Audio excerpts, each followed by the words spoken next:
pastor, escritor, teólogo Vitor Fontana. Vitor, a gente já tinha, na verdade, uma relação muito próxima com o Vitor, não diretamente, através do seu conteúdo, através do seu material, e também através dos seus amigos, né, da equipe do Bible Talk também, que já faz parte da nossa rotina, né? O Bible a gente já conhece o Bible há mais de 4 anos, muito mais, eu acho, talvez.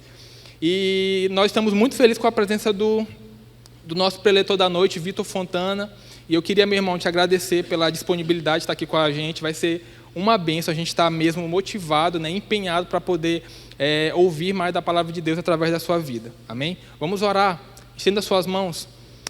Santo Deus, Pai, nós queremos nessa noite te render graças, Senhor Jesus, por mais um dia. Obrigado, Senhor Jesus, pelo privilégio de estarmos aqui mais uma vez reunidos como igreja, Deus. Tua palavra diz, onde 2 ou mais estão reunidos em Teu nome, ali Tu se faz presente.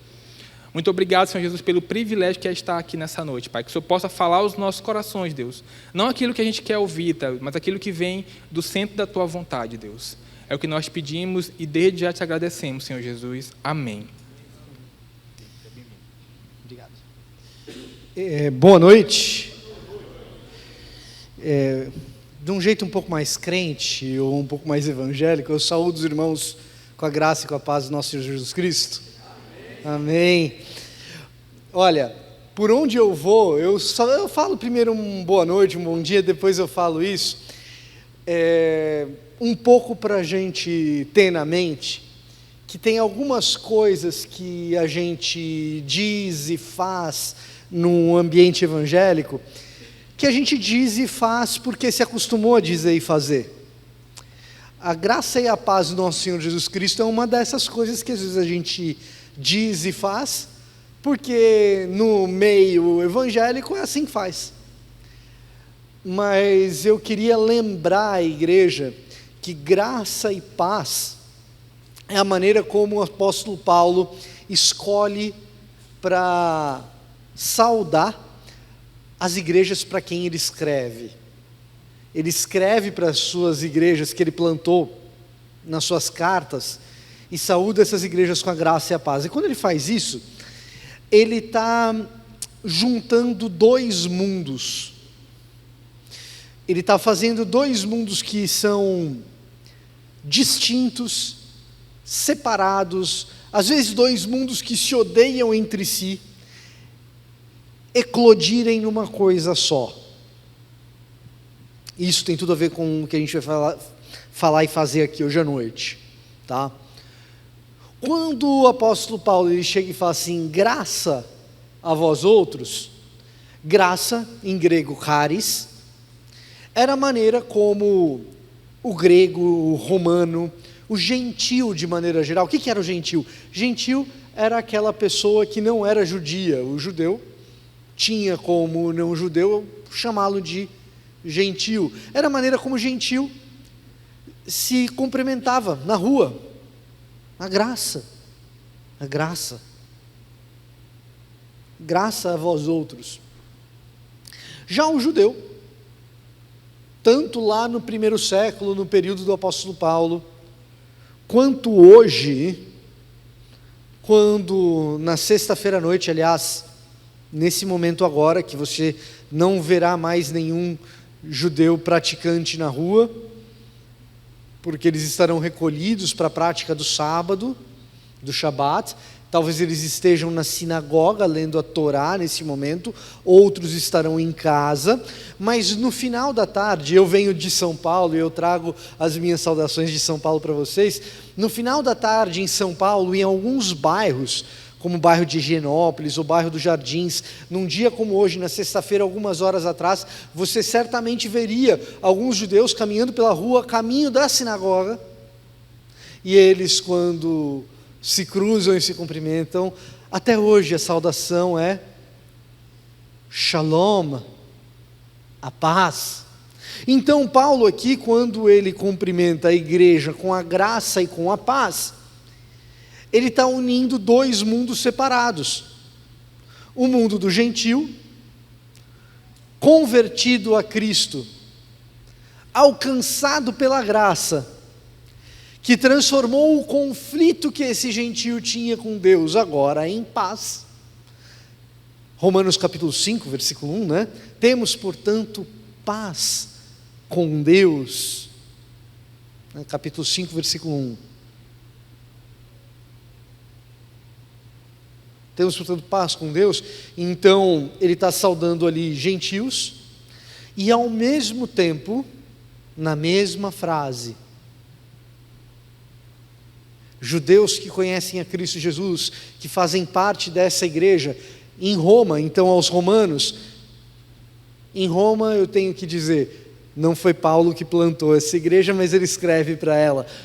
Mas, aos Gálatas que estão aí na Galácia, judeus que aceitaram e que entenderam que Jesus Cristo é o Messias, Shalom, a paz para vocês, da parte de um judeu de judeus, fariseu de fariseus, da tribo de Benjamim, Shalom a vocês.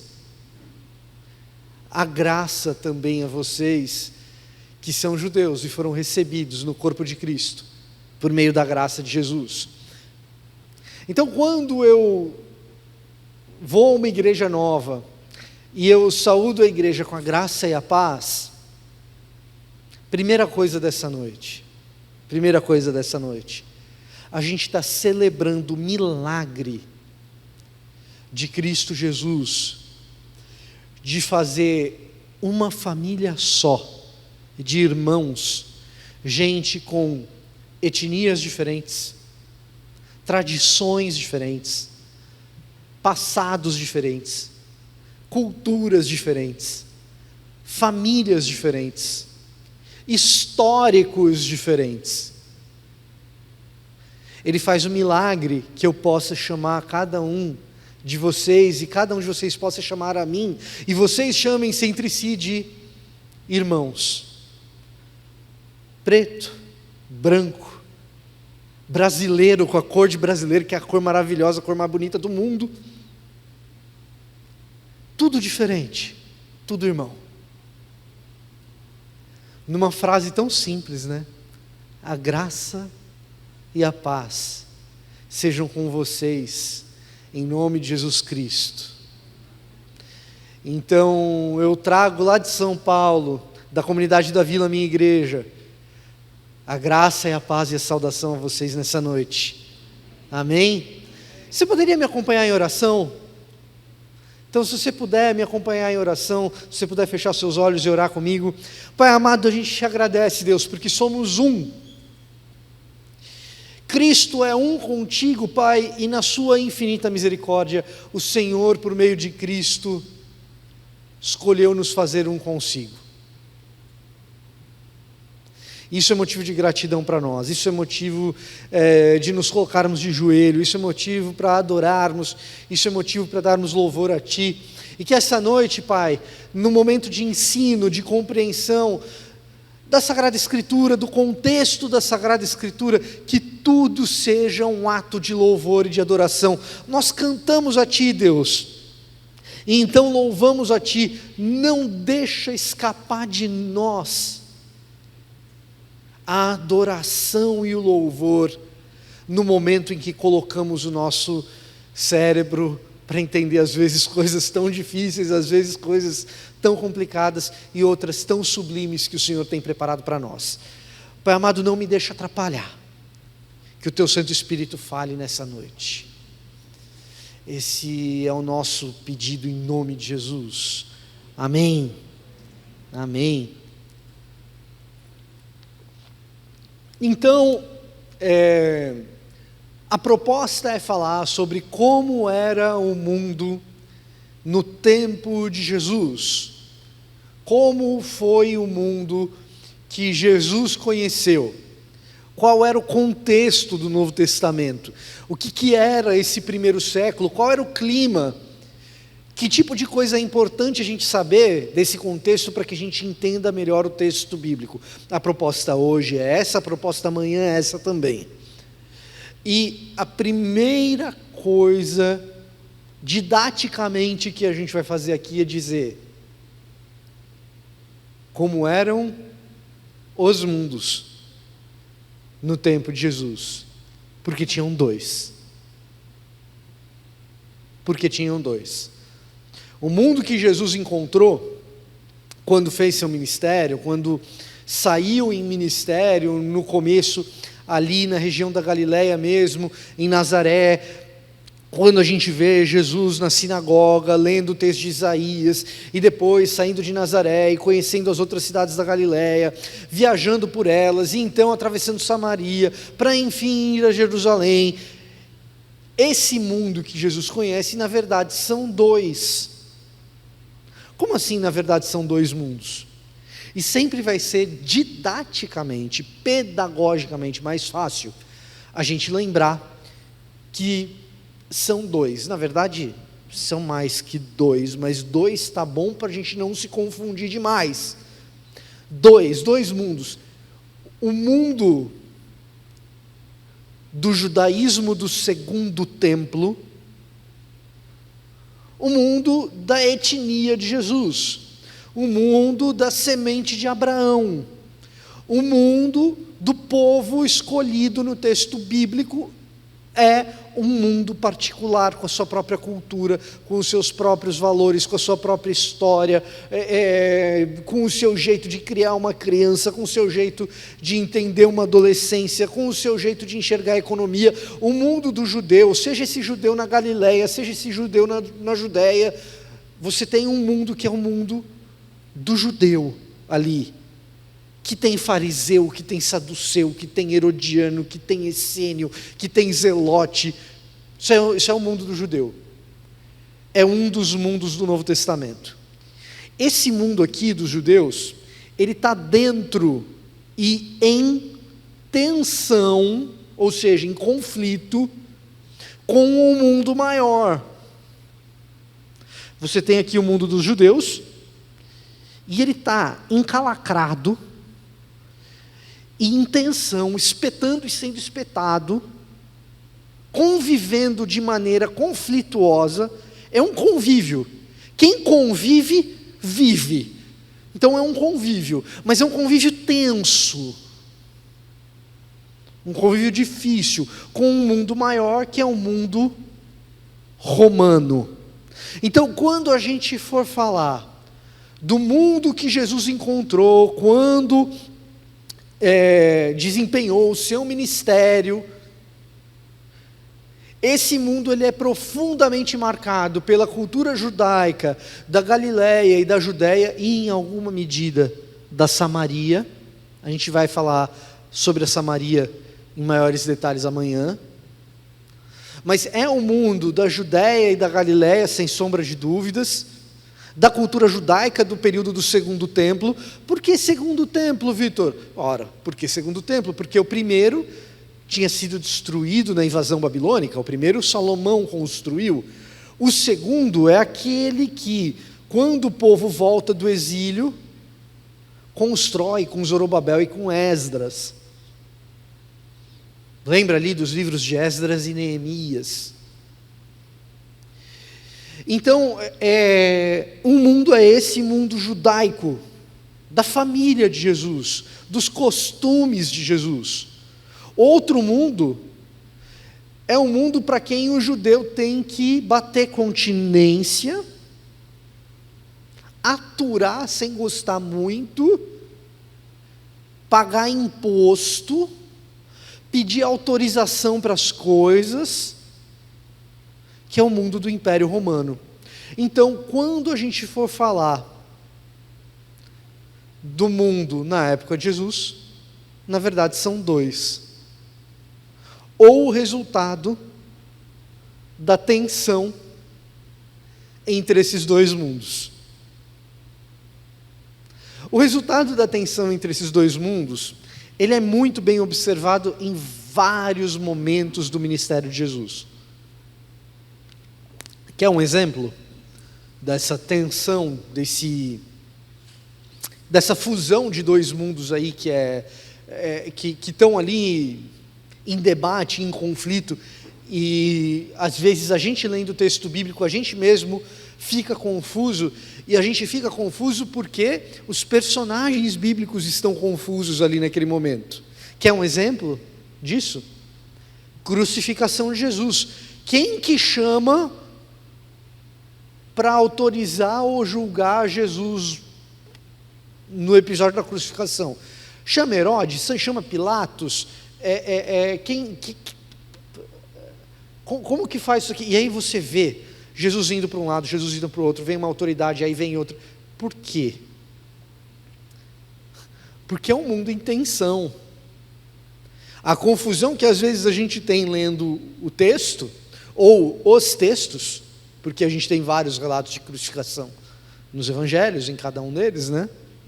A confusão que às vezes a gente tem, a sensação que a gente tem que, essa história não anda, essa sensação é a mesma do personagem que estava lá vivendo isso 2000 anos atrás. Da pessoa que viveu aquilo 2000 anos atrás. Daquele soldado romano, daquele grupo em Jerusalém, que está ali cuidando de um galileu que um outro dia entrou na cidade, montado num jumento, e todo mundo gostava, e agora todo mundo parece que quer crucificar. Que história é essa? Mas esse é um exemplo de tensões entre esses dois mundos, porque você vai ver representantes de um mundo e representantes do outro, cada um deles negociando o seu espaço ali naquele contexto. A liderança de Jerusalém fazendo parte do mundo da Judéia, Pilatos, por exemplo, representando o Império Romano.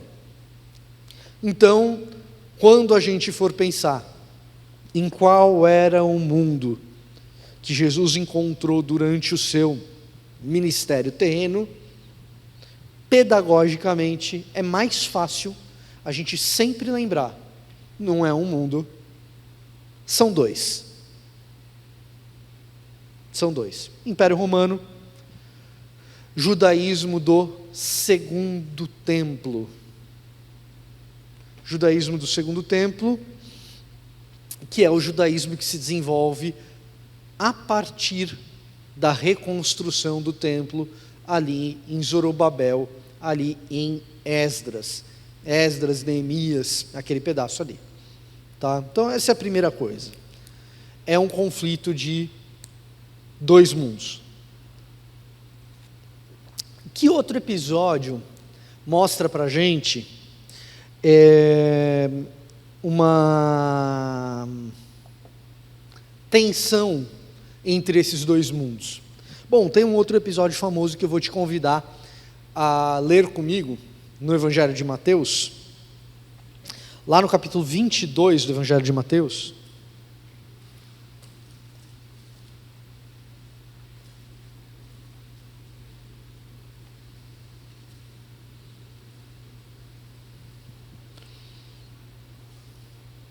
E a gente vai ler a partir do versículo 15.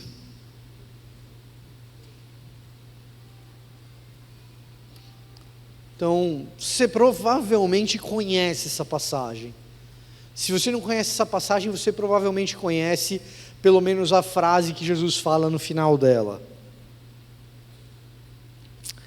Então os fariseus se reuniram para tramar um modo de levar Jesus a dizer algo que desse motivo para o prenderem.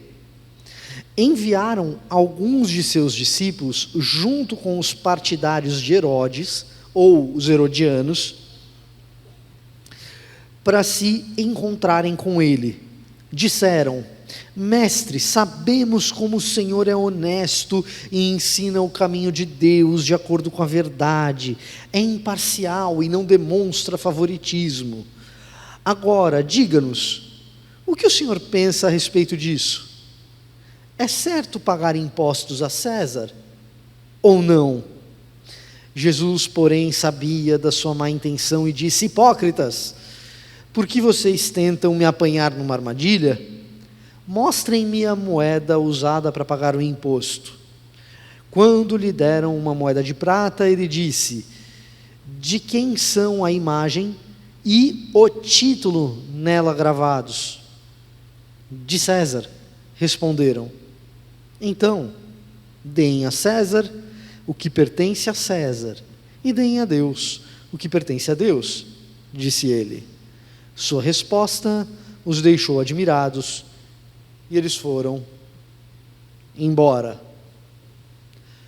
E a pergunta é: por que que um bando de judeus estão discutindo a respeito do imperador de Roma? É o imperador de Roma, é César. E aqui a gente tem um belo exemplo do choque entre esses dois mundos. Para entender um pouco do choque entre esses dois mundos, dessa passagem e de outros, é interessante a gente entender um pouco da história que levou a esse clima de tensão, de conflito. Se você é um bom leitor do Antigo Testamento, você vai me acompanhar com alguma facilidade no resumo que eu vou fazer aqui agora. Ah, Vitor, eu leio a Bíblia o ano inteiro, na sequência, estou firme na minha jornada, na minha caminhada de ler o texto bíblico. Às vezes eu não entendo, mas eu leio o Antigo Testamento também. Você vai acompanhar fácil o que eu vou fazer aqui agora, resuminho fácil. Se você não está tão habituado assim, talvez seja o primeiro resumo que você vai ouvir, mas tenta acompanhar e guardar, porque isso aqui, se você guardar, vai te acompanhar para a tua jornada e vai ser bom para você. Vamos lá. O povo de Israel começa no chamado de Abraão, Gênesis capítulo 12, tá? Abraão, ele é chamado de Ur dos Caldeus, para ir para a terra onde Deus mostraria. Abraão, sai da sua família, sai da tua terra, da tua parentela, vai para o lugar onde eu vou te mostrar. Ali eu vou fazer de você uma grande nação, e em ti, por meio da tua família, por meio da tua descendência, serão abençoadas todas as famílias da terra. Isso é uma resposta, ali no capítulo 12 de Gênesis, ao problema criado no capítulo anterior, no capítulo 11, que é Babel, as famílias se espalhando pela terra com línguas diferentes, numa bagunça. Deus não abandona as nações, Deus não abandona as famílias, Ele tem um projeto para as famílias e para as nações, e mesmo que elas estejam espalhadas por aí com línguas diferentes, por meio da família de Abraão, as famílias e as nações seriam abençoadas. E então Abraão sai de Ur dos Caldeus, na região da Suméria, entre os rios Tigre e Eufrates, para ir até onde Deus mostraria, e onde Deus mostraria é a região da Cananéia, próxima ali ao mar Mediterrâneo, onde hoje fica o Estado de Israel. Essa é a região para onde Abraão vai. E Abraão se assenta ali com a família dele, e nós temos depois de Abraão Isaque, que fica mais ou menos por ali. Nós temos depois de Isaque Esaú e Jacó, que ficam mais ou menos por ali também. Esaú um pouco mais a leste, na terra que depois veio a ser chamada no Antigo Testamento como Edom, a terra dos Edomitas, descendentes de Esaú. Depois a gente pode falar por que os Edomitas eram Edomitas, porque esse nome, mas isso é um assunto para um outro dia, não para hoje, vai demorar demais. Eles ficam ali por aquela região até ter uma grande seca. Tem uma grande seca, um problema drástico com o clima, e começa a vir a fome, e então eles descem para o Egito para pedir comida para o faraó. A parte que eu estou pulando dessa história é que ao ir para o Egito para pedir comida para o faraó, eles encontram um deles mesmos ali que eles tinham vendido como escravo, José. Os filhos de Jacó eram 12, gente. Os filhos de Jacó tinham vendido José ali como escravo. Ironicamente, aquele escravo tinha virado governador e administrador das terras do Egito, gestor dos bens de Faraó. E então, o povo de Israel, os irmãos de José, os filhos de Jacó é Israel, tá? Jacó muda de nome no meio da jornada dele para Israel. Então, o povo de Israel, o povo de Jacó, as tribos de Israel são os filhos de Jacó, se assentam na região do Gósen. no Egito, que para quem era muito bom de geografia ou de história antiga na escola, vai se lembrar do delta do Nilo. É nesse pedaço aí, que na escola a gente chama de delta do Nilo. Na Bíblia a gente chama de Gósen, e é ali onde essa turma vai ficar, no Egito. Se você acompanhou o texto bíblico numa leitura sequencial, você sabe que essa turma vai virar escrava lá no Egito, do faraó. Então, eles são dominados pelo Egito, até serem libertos no livro de Êxodo. Ficam 40 anos no deserto, vagando, até voltarem para onde? Para Canaã. Em Canaã, eles têm um período ali em Juízes, de estabelecimento na terra, bastante conturbado, até eles terem um rei violento, ruim, Saul. E então, depois desse rei violento e ruim, vem um rei bom, que é Davi. E depois de Davi, um rei ambíguo. O que é um rei ambíguo? Rei ambíguo é um rei que, fez coisa boa, mas fez muita coisa ruim também. Salomão. Resumo, gente, eu não vou ficar dando muito detalhe hoje não, tá? Esse período com Saul, Davi e Salomão, tinha lá um conflito com os filisteus, que aos poucos foi deixando de existir.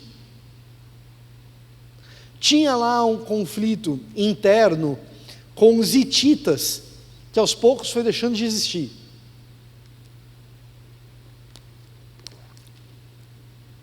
E outros povos ali, amorreus, que representavam algum tipo de ameaça, cada vez ameaçavam menos.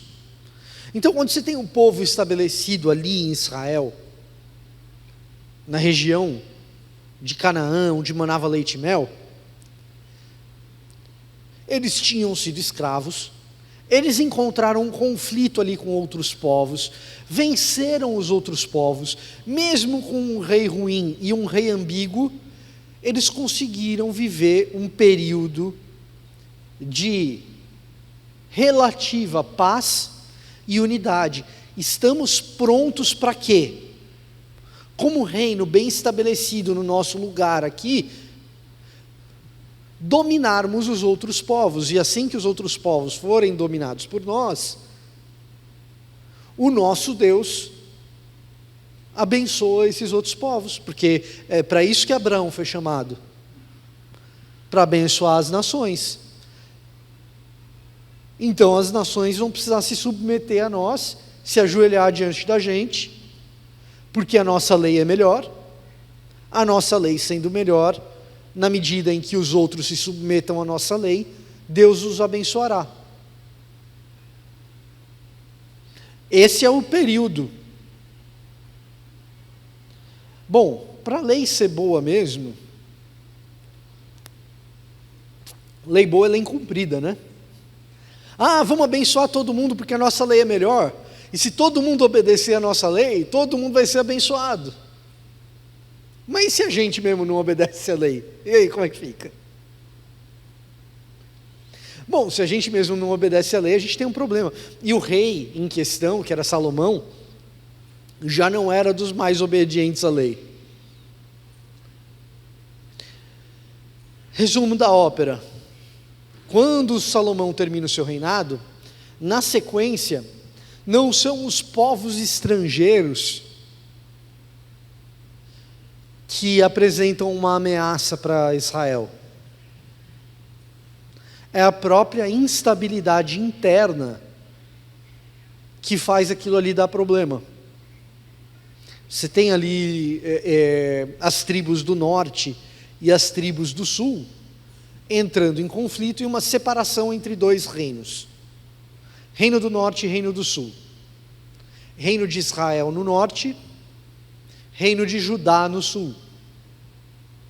Lembra que eu falei de dois mundos? O mundo dos judeus já não é mais um só, são dois. Um do norte e um no sul. Tá? Então, o mundo dos romanos ainda nem apareceu na história, e o mundo dos judeus já se dividiu em dois. E eles são diferentes. Reino do norte e reino do sul. Oh, muito obrigado.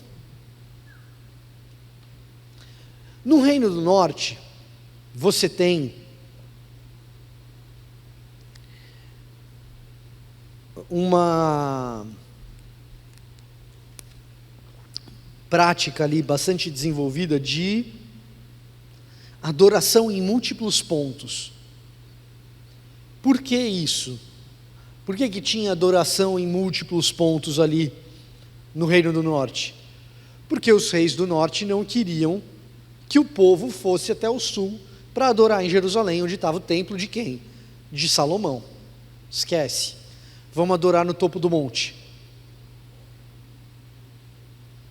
Vamos adorar no topo do monte, tem um monte aqui, outro ali, outro ali. A gente adora nos topos dos diversos montes. Não precisa descer até o templo. Bom, mudou o lugar, mudou a divindade também, né? Eles introduzem outros deuses além de outros lugares. O Reino do Norte se torna idólatra mais rápido do que o Reino do Sul. E aquele papo de ser um reino que, por meio das suas leis, abençoaria os outros povos, porque esses outros povos chegariam até Deus e tudo mais, bom, nem mais obedecer às leis, nem mais o mesmo Deus. Porque a gente está adorando outros deuses aqui em cima do monte. Rapidinho, pulou para o Novo Testamento. Estou dando um salto gigante, mas já volto. Lembra da história em João capítulo 4, da mulher samaritana? Onde que é certo adorar? No monte ou em Jerusalém? É por causa disso. É porque o mundo dos judeus já não é um só, são dois. É o do norte e o do sul. E o do norte cai na idolatria mais rápido e é dominado mais rápido. Ao ser dominado mais rápido, eles são dominados por assírios. Os assírios dominam o Reino do Norte, e os assírios tinham uma política muito interessante para dominar os povos onde eles chegavam. Eles praticavam deportações em massa. Política de deportações em massa do Império Assírio. Calcula-se que durante o período de domínio assírio, eles tenham deportado mais de 80 mil famílias da região de Israel. O que isso significa? Isso significa o seguinte, para você entender o que é essa política de deportação em massa. O assírio, ele chega numa cidade e ele encontra uma determinada liderança, uma pessoa influente. O senhor simpático que estava aqui tocando violão aqui na frente. Ele olha aquela pessoa e fala assim, opa, esse aí é líder, esse aí é importante. O assírio, esse aí é líder. O povo escuta, tira esse cara da cidade, arranca ele da família dele, e coloca esse cara para viver com outra família, em outra cidade, com outro povo. E pega gente de outra cidade, que é líder em outra cidade, e traz para cá para viver com a família desse cara. É isso que acontece em Israel, no norte. Judá não passa por isso, porque Judá resiste à tentativa de invasão da Assíria. Mas o norte cai, e quando o norte cai, você tem essas políticas de deportação em massa, e então as famílias passam a se tornar de etnia misturada. A gente que é aqui da Judéia não gosta dos samaritanos, por quê? Porque os samaritanos são tudo misturado. Onde que começou essa história? Começou essa história na invasão assíria. Começou essa história lá com a invasão dos assírios. Tá? Então, você já vai vendo aí que tem, dentro do próprio mundo judaico ali, você tem coisas diferentes acontecendo. Outros mundos em tensão. Bom, se eu misturo esse povo, o que acontece com as tribos? As tribos desaparecem. Então, as tribos do norte, Rúben, Dan, Manassés, você não vai encontrar mais depois da invasão. Então quando você chegar lá no Novo Testamento, quando você chegar no mundo de Jesus, você não vai mais encontrar essas tribos, porque misturou tudo, não tem mais linhagem, você não sabe mais quem era de qual, esquece, você virou um outro negócio lá.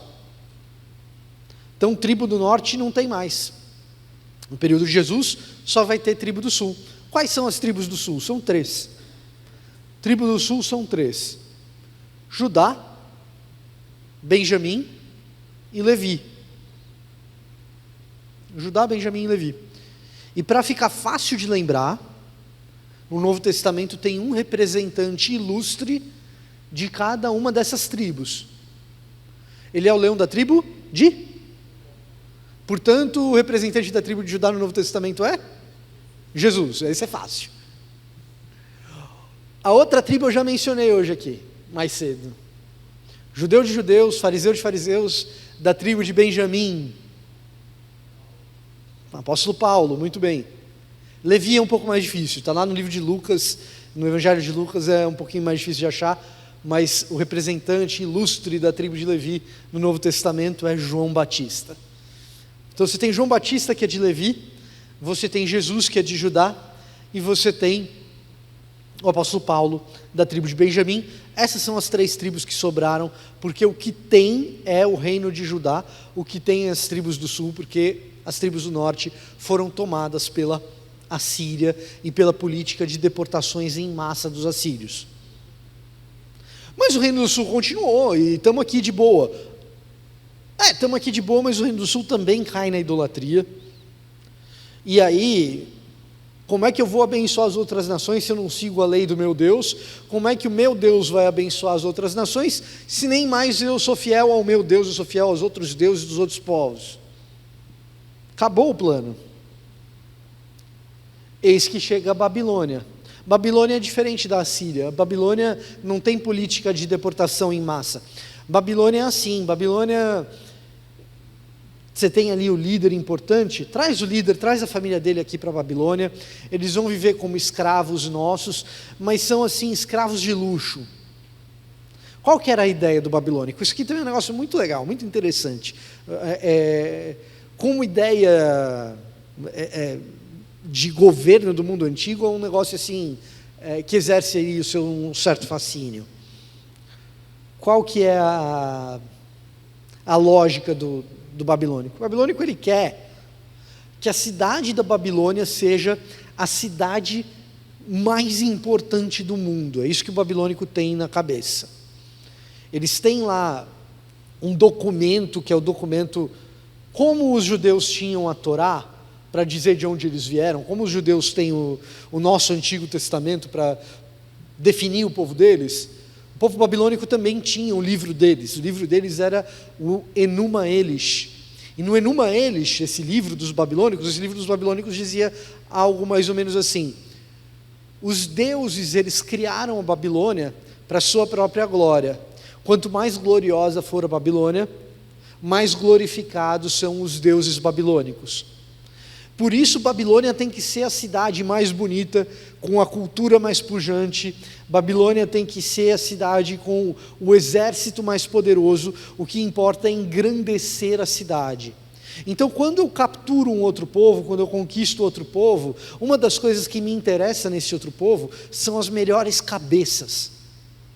Eu vou trazer essas melhores cabeças para a Babilônia, porque se tiver ali um arquiteto muito bom, eu vou botar ele para trabalhar como arquiteto aqui na Babilônia, e a Babilônia vai ficar mais bonita, por causa desse cara, que é escravo de outro povo. Se tiver um cozinheiro muito bom, né? Então, olha aí, a gente estava falando de gastronomia hoje no almoço. Se tiver um cozinheiro muito bom, eu quero esse cozinheiro aqui. Por quê? Porque a melhor cozinha do mundo tem que ser a cozinha da Babilônia. Se tiver um matemático muito bom, eu quero esse cara aqui. Então a Babilônia pega as melhores cabeças da tribo de Judá, ou Judá, Benjamim e Levi, mas do reino de Judá, reino do sul, e leva como escravos para a Babilônia, os poetas da Babilônia, os poetas de Judá, vão para a Babilônia. Os arquitetos, os cozinheiros, as melhores cabeças. Daniel e seus amigos.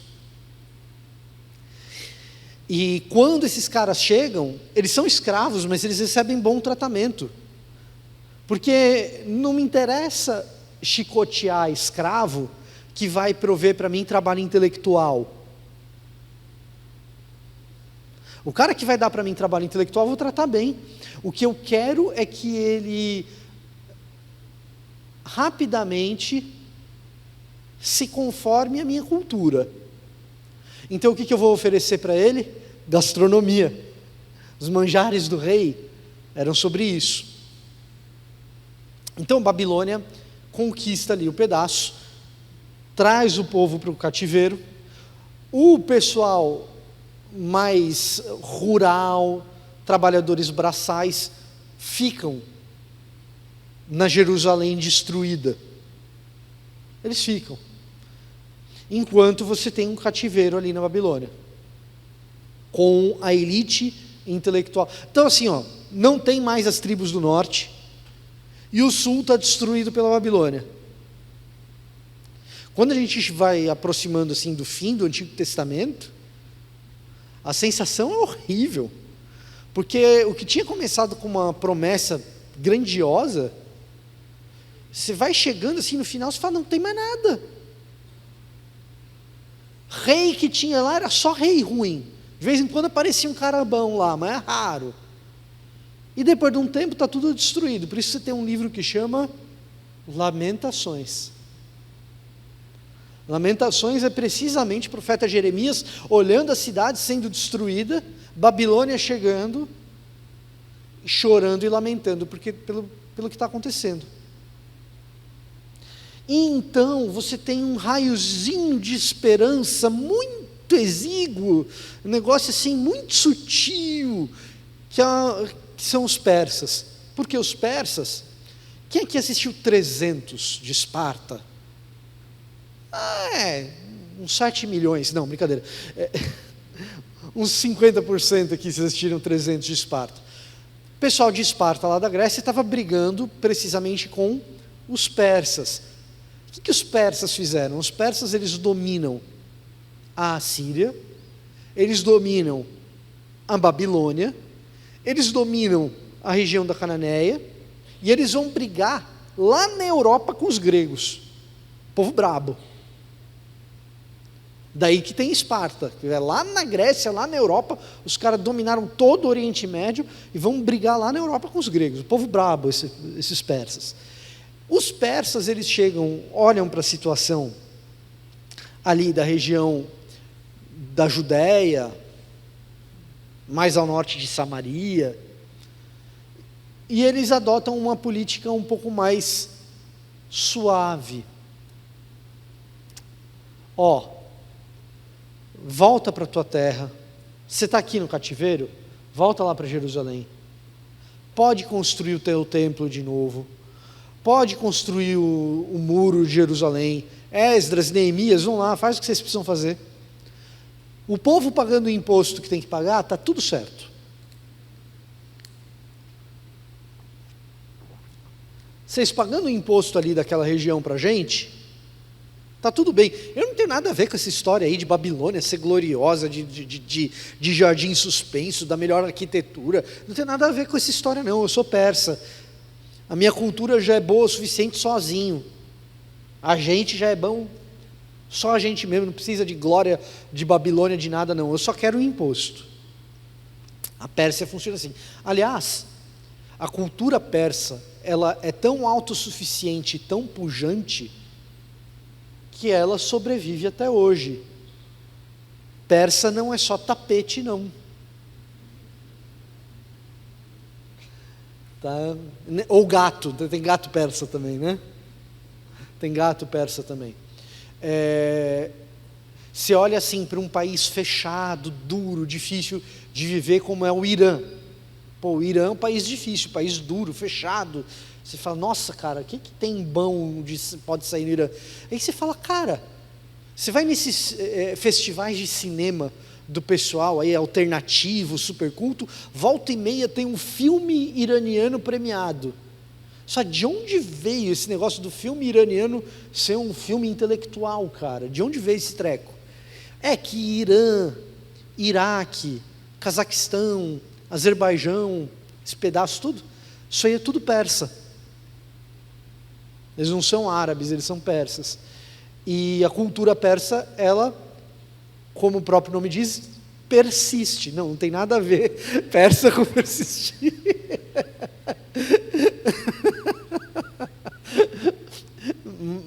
Mas é verdade, ela sobrevive. Tá? Ela sobrevive.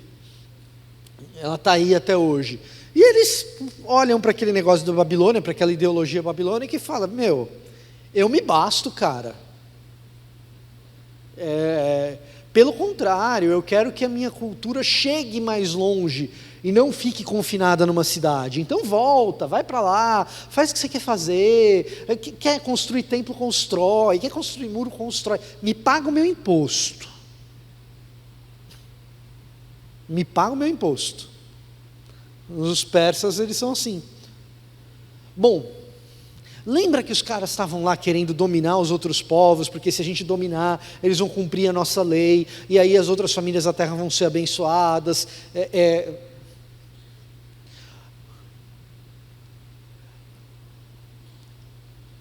Meu pai era dominado, eu sou dominado pela Pérsia, tem que pagar imposto. Meu pai era dominado pela Babilônia. Meu avô era dominado pela Babilônia. Meu bisavô, a Babilônia destruiu a cidade quando ele estava lá. O meu tataravô, ele até tinha alguma independência lá em Jerusalém, mas ele viu os primos tudo sendo dominado pela Síria. E agora eu estou aqui e os persas estão me dominando. Quando é que a gente vai de fato abençoar as nações da terra?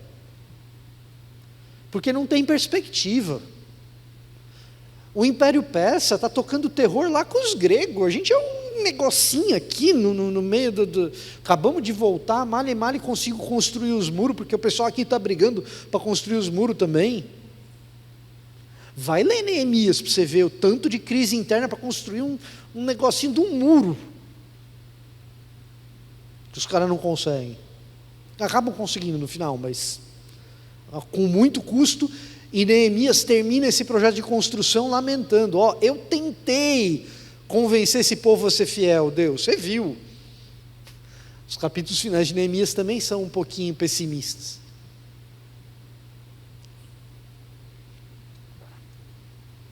Cara, que sensação, né?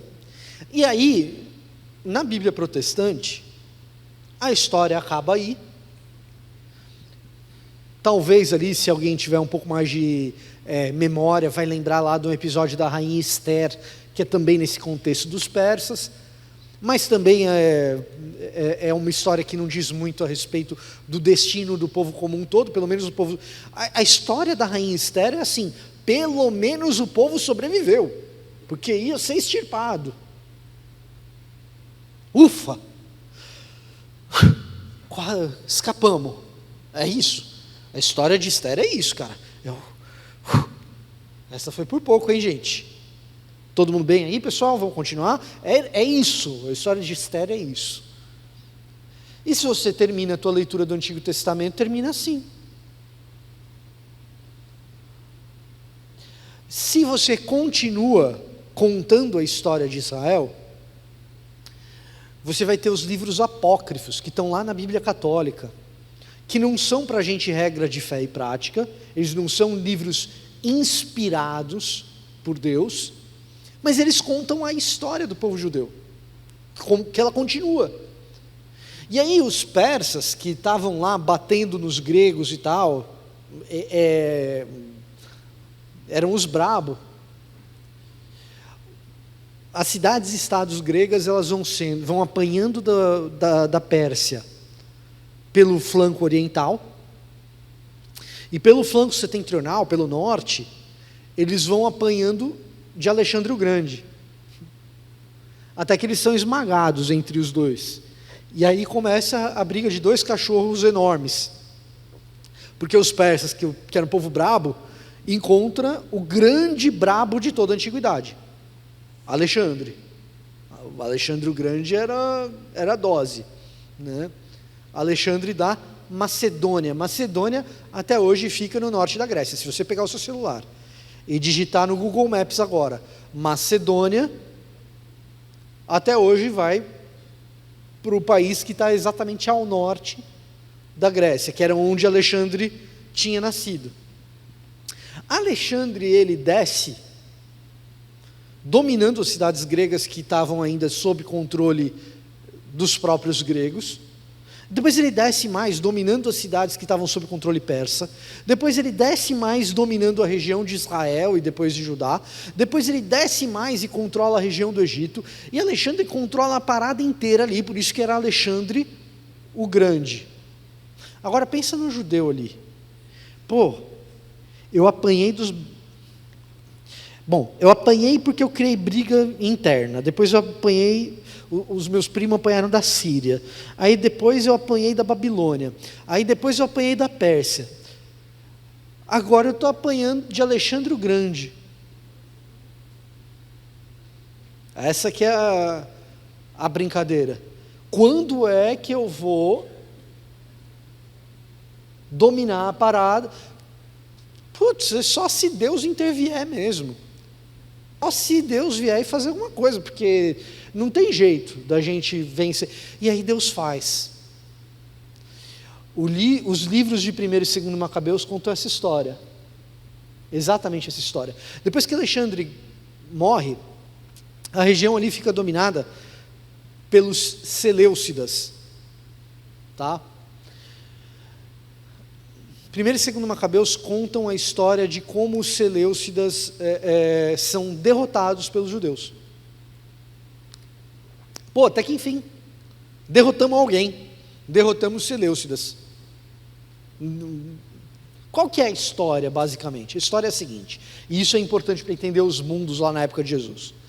A história é a seguinte: eu sou judeu, eu apanhei o tempo todo. Eu apanhei o tempo todo porque eu fui idólatra, eu apanhei o tempo todo porque eu briguei entre os meus, e agora chegou um outro povo, que eu tenho aqui meu templo, eu tenho aqui o meu muro, eu tenho aqui Jerusalém, eu tenho que pagar imposto. Agora esses caras, esses Seleucidas, eles estão querendo implementar a cultura deles aqui em Jerusalém. Aqui entre os judeus, esses caras querem implementar a cultura deles. E a cultura deles era o quê? Era a filosofia grega, era basicamente a cultura grega, tá? Uai, mas os gregos não tinham apanhado de Alexandre o Grande? Só que Alexandre o Grande, ele conquista a Grécia e se fascina pela Grécia. Ele se encanta por aquilo. Então ele fala assim, essa cultura grega maravilhosa, agora é a minha cultura. E você quer saber? Essa cultura que é a minha cultura agora tem que ser a cultura de todo mundo. Essa cultura aqui, ela tem que ser a cultura de todo mundo. Vai ser a cultura de todo mundo que eu conquistar, vai ser essa. E então começa uma discussão entre os judeus do seguinte: o que a gente faz com esse projeto dos Seleucidas, dos descendentes de Alexandre, de fazer a nossa cultura virar a cultura grega? O povo está ali fazendo carnaval, o crente pode ou não pode cantar samba? Não, cantar samba não tem nada demais, se você mudar a letra está tudo certo. Não tem nada demais, coisa nenhuma, porque se você começa a cantar, daqui a pouco você está cantando a letra deles. Aí depois, daqui a pouco, você está caindo na farra com os caras lá. Não, mas é só a letra aqui. Já ouviu esse papo? Era tipo isso, gente. É lícito ou não é lícito ao judeu participar dos Jogos Olímpicos? Jogos Olímpicos da Grécia. Porque os Seleucidas querem que a gente participe. Não tem nada demais, a gente só vai lá participar das atividades esportivas. Não, mas se você for lá participar das atividades esportivas, vai ter comida sacrificada a ídolo. Não pode. E aí começa um conflito interno entre esses judeus que sobraram lá em Jerusalém, principalmente. E, por causa desse conflito interno, surge um costume entre esses judeus ali em Jerusalém de debates públicos a respeito da fé. Sabe o ministério de Jesus? Jesus andando por aí chega um cara e faz uma pergunta para Jesus: mestre, você é mestre mesmo? Então o que você acha disso, disso, disso, daquilo? É por causa desse negócio. Pode ou não pode participar do samba? É só cartola, gente, não é escola de samba. É só Noel Rosa. Surge esse costume do debate público. Esse costume do debate público. Quem aí teve o Natal estragado por causa de debate político? Em algum momento na família teve gente que brigou. Quando começa muito debate público, começa a criação de partidos. E você vai ter a criação de 2 partidos enormes.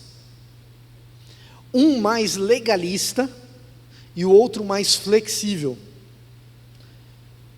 Se você está acostumado a pensar que o fariseu é um legalista, eu queria te dizer que o saduceu é mais legalista do que o fariseu. O fariseu é o flexível.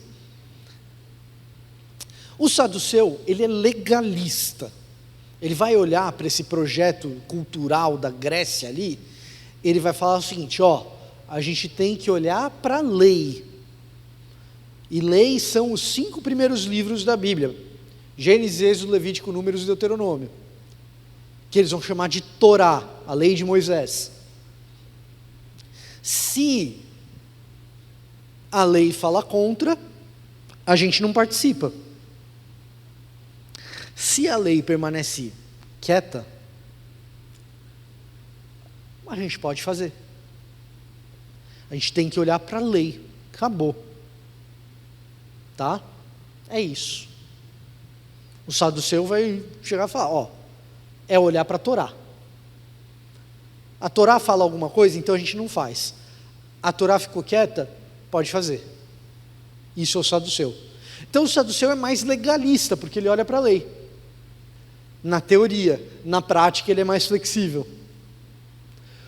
O fariseu não, o fariseu vai falar o seguinte: não, peraí, sim, a gente tem que olhar para a lei, mas a lei é complicada, então a gente tem que interpretá-la, e para interpretar direito a gente tem que olhar para a história, como ela foi interpretada pelo povo ao longo do tempo, então a gente tem que olhar também para os profetas,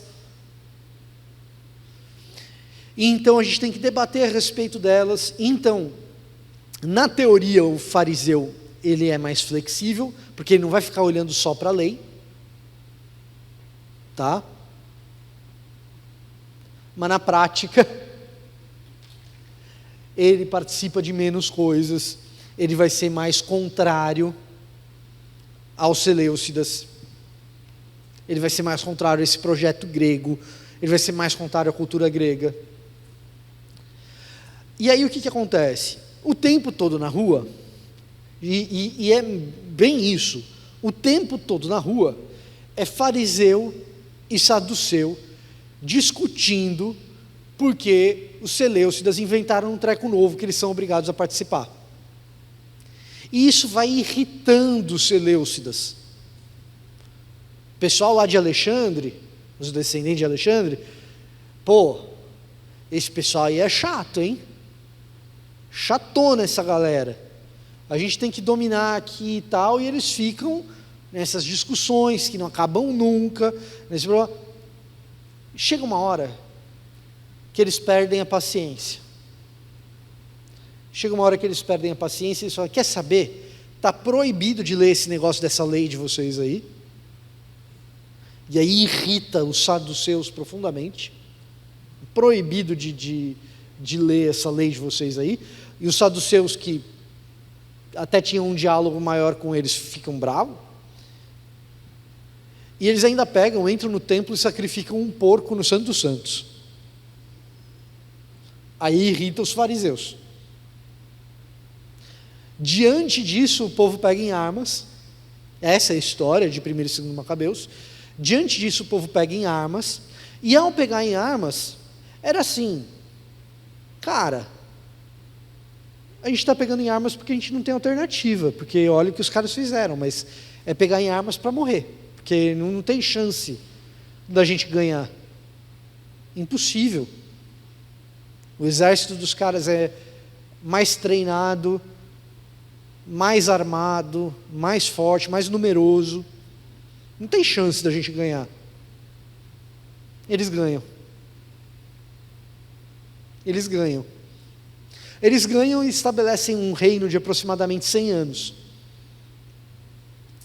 Eles ganham e estabelecem um reino de aproximadamente 100 anos e estabelecem uma dinastia, que é a dinastia Hasmoneia. O que é dinastia? Dinastia é uma sequência de reis de uma mesma família, da família Hasmoneia. Até que eles, se você lê o Antigo Testamento, você já sabe o que vai acontecer, porque acontece sempre isso. Toda vez a mesma coisa. A dinastia Hasmoneia vai lá, vence os Seleucidas, eles estabelecem o poder, reinam, e aí, como sempre acontece no Antigo Testamento inteiro, começa a ter briga interna, eles se enfraquecem, os Seleucidas já estavam saindo de cena mesmo, e aí chega alguém muito mais poderoso do que os Seleucidas, um exército muito mais forte do que os Seleucidas, o Império Romano, e acabou a brincadeira. Não tem mais dinastia Hasmoneia, não tem mais povo independente na Judéia, não tem mais independência de Jerusalém. E aí aquele sonho de ir para as nações e conquistar as nações com a lei de Deus e tal, se antes estava difícil, agora é o Império Romano, cara. Agora é o Império Romano. Acabou a brincadeira. Eu não sei se vocês estão habituados com a voracidade de uma torcida de futebol muito brava, que vai lá e picha no muro do próprio time. Acabou a paz. Acabou o Shalom. Agora é o Império Romano. Não tem com o que sonhar. Não tem mais com o que sonhar. Agora é o Império Romano. Resumo da ópera. Resumo da ópera. O que esse povo sonha? O que esse povo espera? Esse povo espera um libertador, alguém que conduza o exército para fazer com o Império Romano o que eles tinham feito com os Seleucidas. Sabe aquele papo de que os judeus esperavam um Messias político, mas Jesus era um Messias espiritual? O tal do Messias político era, na verdade, um Messias militarizado. Eles esperavam um general. Por quê? Porque eles olhavam para o passado, eles olhavam para a própria história, e eles tinham visto, opa, lá em Macabeus a gente venceu, podemos vencer de novo. Mas é o Império Romano. Então, o rei dessa vez não pode ser qualquer um. O que eles esperavam? Eles esperavam um rei da dinastia Hasmoneia, que ressurgisse um rei verdadeiro daquela dinastia, do período de Macabeus, que trouxe glória para eles. Era isso que eles esperavam. O Messias para eles era esse cara, dessa dinastia, que reconduziria o povo e as tropas contra Roma. O que Roma faz? Vocês querem um rei? A gente dá um rei para vocês. Deu Herodes. E aí o que acontece? O povo que está lá, olhando Herodes como rei, fala, pô, temos um rei, mas não é da dinastia certa, cara. Não é esse cara. Herodes é um fantoche de Roma. Herodes não é o cara. Herodes, muito esperto, tem um plano genial. Ele casa com uma princesa da dinastia Hasmoneia, Mariane. Ele casa com Mariane, e aí, Herodes, quando faz isso, o povo se acalma. Por quê? Bom, nós temos um rei bastardo, mas os filhos dele não serão. E ele tem 2 filhos com Mariane, Alexandre. Aí você já vê que o cara, ele é um vendido mesmo. Olha o nome que o cara bota, mano. O nome do imperador lá de trás, dos Seleucidas e tal, né? Mas ele tem 2 filhos com Mariane, Alexandre e Aristobulos, que é um nome romano, não é um nome judaico. Tem 2 filhos com Mariane. E o povo dá uma acalmada. O povo dá uma acalmada por quê? Bom, ele é da dinastia errada, mas pelo menos ele casou com alguém da dinastia certa, e os herdeiros do trono são da dinastia certa. Agora, você que leu o Novo Testamento, eu te pergunto, você lembra de Alexandre e Aristobulos no Novo Testamento? Eles aparecem? Não, e eu vou te explicar o porquê. E eu vou te explicar agora o porquê. E por que isso tem a ver com o texto que a gente acabou de ler? A gente leu já faz 1 hora, pô. Eu estou aqui enrolando. Mas agora eu vou te explicar, eu vou chegar nessa volta toda para chegar nisso daqui, para a gente entender o mundo da época de Jesus. Mariane é da dinastia certa, Herodes é da dinastia errada. Qual que é o risco de eu casar com a princesa da dinastia certa? É a princesa armar um golpe para cima de mim.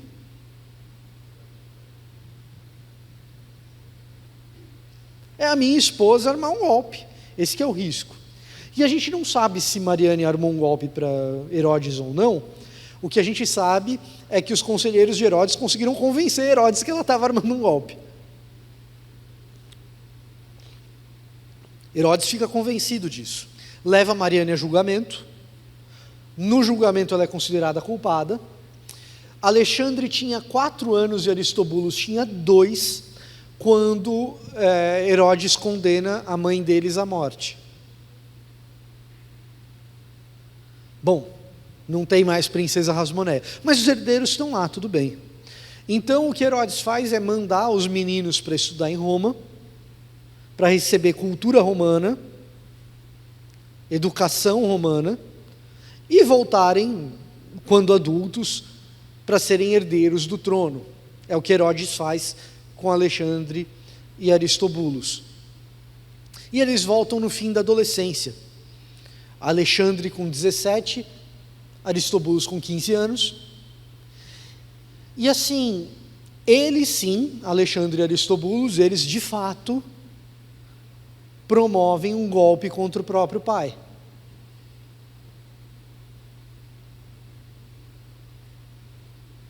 É o que você pode esperar de um filho que perde a mãe com 4 anos de idade por causa do crápula do meu pai. Eu sou o herdeiro legítimo do trono, eu entendi, eu estudei, eu volto, eu junto forças militares e vou atacar meu pai. Alexandre e Aristobulos tentam um golpe contra o próprio pai. E então,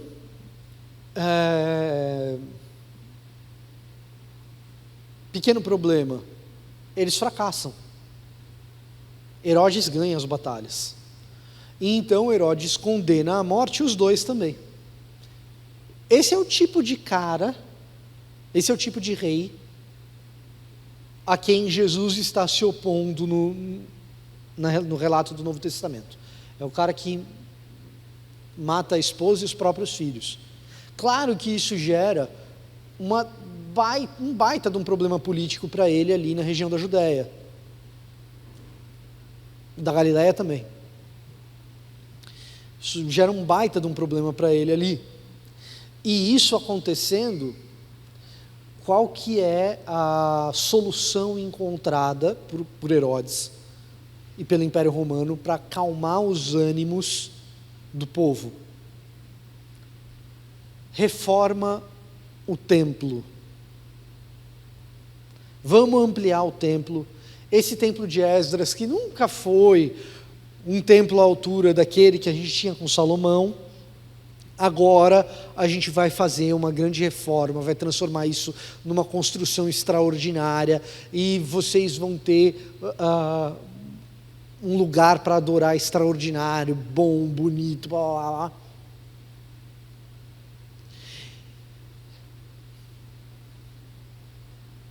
Toda aquela história de que o templo de Herodes, e veja só, a gente chama de templo de Herodes, não é por acaso, é porque ele estava promovendo essa grande reforma, que vai atravessar gerações da dinastia herodiana. Toda essa história é o pano de fundo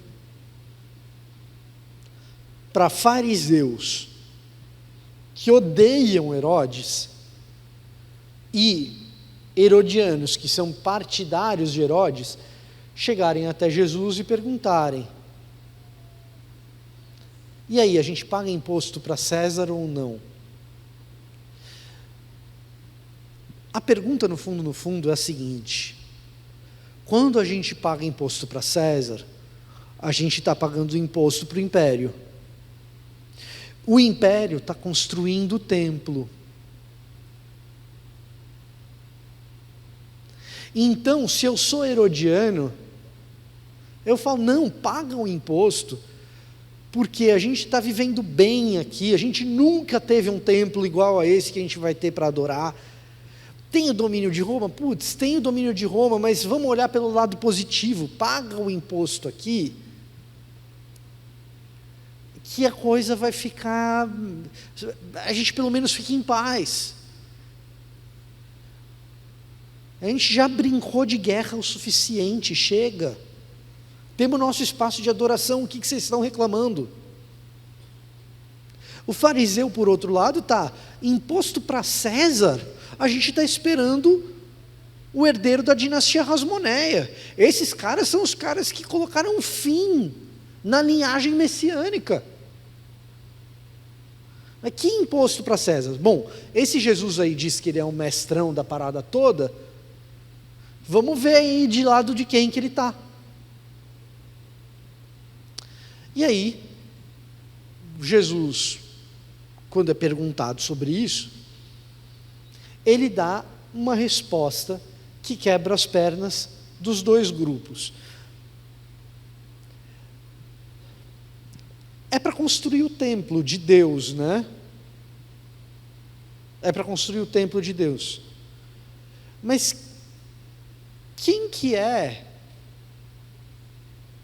a imagem que está aí na moeda?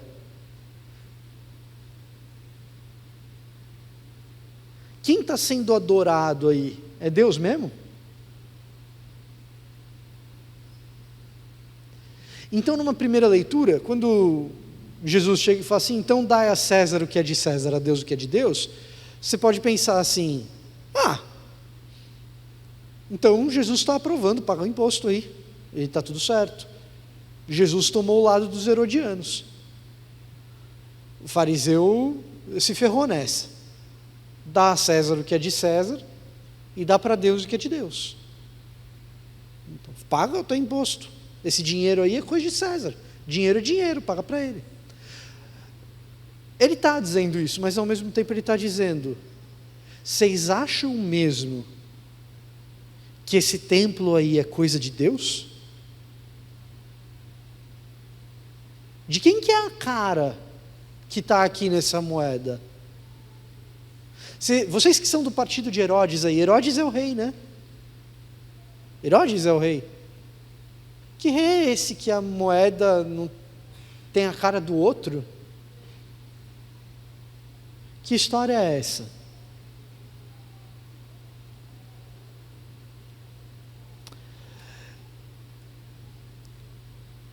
Todo esse clima de tensão e de conflito, ele apresenta para a gente Jesus, e eu quero concluir com isso, como alguém que subverte tensões políticas e partidárias. A gente discute, e aqui eu vou falar de política partidária, que pode ser o que a gente vive na política brasileira, mas pode ser também o que a gente vive na política dentro da igreja. Porque dentro da igreja às vezes tem política, o cara que quer tocar o ministério X, o outro que quer tocar o ministério Y, às vezes os mesmos estão disputando o mesmo espaço, né? Acontece. Na minha denominação, eu sou da Igreja Presbiteriana do Brasil, né, na IPB. Pô, na minha denominação tem umas disputas que a gente até sente vergonha, sabe? Você fala, pô, sério mesmo que a disputa é essa? De verdade que o problema é isso aí? Os caras estão disputando quem senta na cadeira mais bonita, é verdade isso? E diante das nossas disputas, das nossas partidarizações, Jesus as subverte. Jesus chama a gente para o chão e fala o seguinte: vocês estão brigando por prato de lentilha. Vocês estão discutindo para ver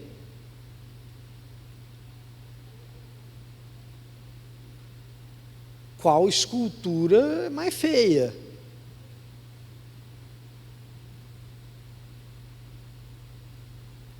Diante das nossas paixões partidárias, que sempre são, todas elas, sempre são provisórias, terrenas, temporárias. No nosso caso aqui, geralmente, no caso brasileiro, geralmente elas acabam em 4 ou em 8 anos. Eu vim aqui discutir eternidade. Agora, o jeito dele falar isso está dentro de um contexto cultural ali. Dentro daquele contexto cultural ali, ele está falando o seguinte: ó, eu estou entendendo que vocês estão brigando. Vocês estão brigando sobre o quanto que é lícito você se permitir subjugar pela cultura do Império Romano. Eu entendo o que vocês estão discutindo. Se eu estivesse falando para crente dos anos 90, eu diria que Jesus está dizendo assim, ó, eu sei o que vocês estão discutindo, se pode ou não pode assistir novela.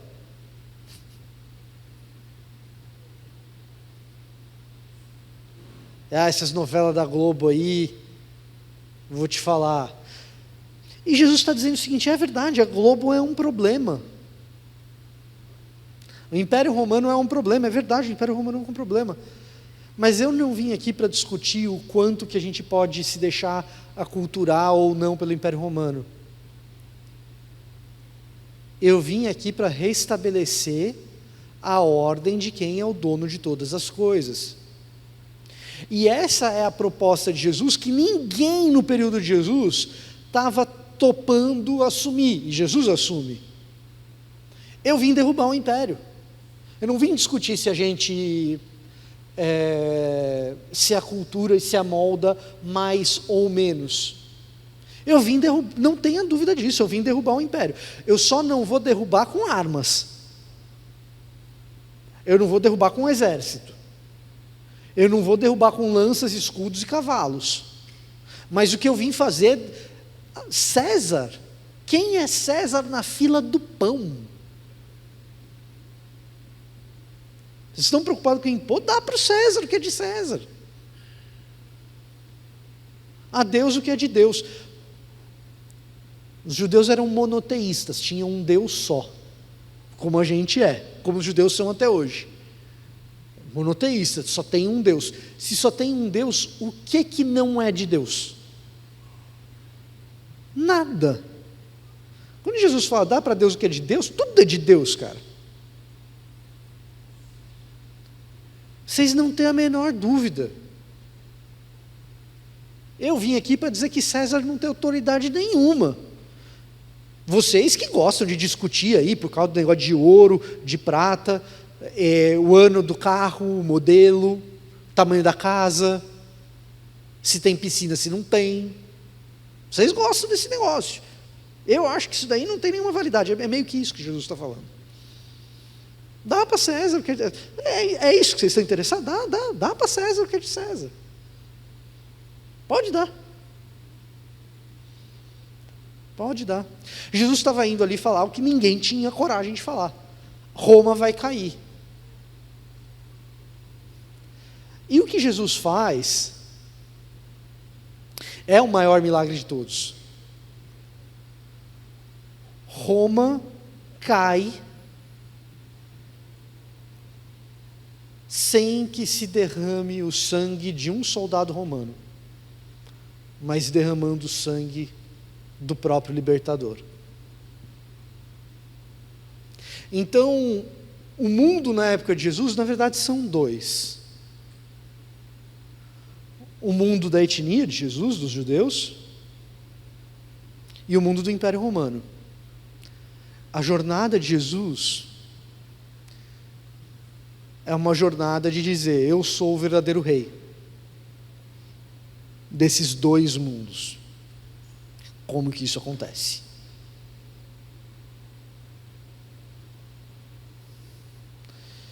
E na verdade Jesus está dizendo hoje, nessa noite: eu sou o rei de seja qual for o mundinho que eu e você criamos para nós, para que a gente viva. Resta a mim e a você dizer: será que eu de fato dei o trono para o verdadeiro rei do mundo que eu criei na minha cabeça? Das coisas que eu criei para valorizar e para dizer que são importantes? Do projeto que eu tenho? Jesus é um baque num negócio que chama ideologia. Os judeus da época de Jesus, e eu concluo com isso, eles tinham uma ideologia que visava a conquista em algum momento dos outros povos. Jesus é um baque nessa ideologia. Vamos conquistar, sim. Só que a gente vai conquistar com amor, a gente vai conquistar com sacrifício, a gente vai conquistar com serviço, a gente vai conquistar com submissão, com sujeição, a gente vai conquistar com carinho, a gente vai conquistar com trabalho.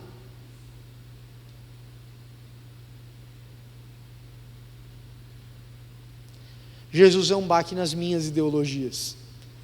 O que será que eu estou querendo conquistar e quais são os meios que eu estou tentando escolher para essas conquistas?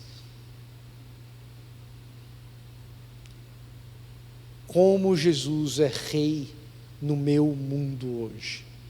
Amanhã a gente vai continuar com esse papo. Mas por hoje eu queria te convidar a orar.